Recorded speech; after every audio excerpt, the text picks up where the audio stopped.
রাজবাড়ীর গোয়ালন্দে নুরাল পাগলের দরবারে আগুন দেওয়ার পাশাপাশি ভাঙচুর চালিয়েছে তৌহিদি জনতা। আজ 5 সেপ্টেম্বর শুক্রবার জুমার নামাজের পরে বিক্ষুব্ধ তৌহিদি জনতা রাজবাড়ীর গোয়ালন্দে নুরাল পাগলার মাজারে ভাঙচুর অগ্নিসংযোগ করে। পরে এক পর্যায়ে তারা মাজারের ভেতরে প্রবেশ করে নুরাল পাগলের লাশ উঠিয়ে বাইরে বের করে আনে এবং রাস্তার উপরে পেট্রোল ঢেলে আগুন দিয়ে পুড়িয়ে ফেলে। গত 23 আগস্ট গোয়ালন্দ পৌরসভার 5 নম্বর ওয়ার্ডের নুরাল পাগলের মৃত্যুর পর তাকে কবর দেওয়া হয় মাটি থেকে 12 ফুট উঁচুতে। কাবা শরীফের আদলে তৈরি করা হয় কবর।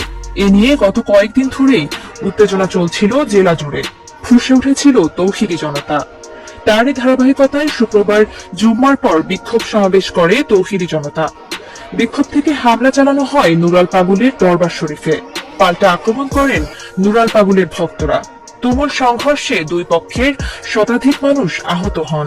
পরে নুরাল পাগলের দরবার শরীফে ঢুকে আগুন ধরিয়ে দেয় তৌহিদি জনতা। পরিস্থিতি নিয়ন্ত্রণের চেষ্টা করলে হামলা চালানো হয় পুলিশের ওপর, ভাঙচুর করা হয় গাড়ি। 80 দশকে নুরাল পাগল নিজ বাড়িতে গড়ে তোলেন দরবার শরীফ।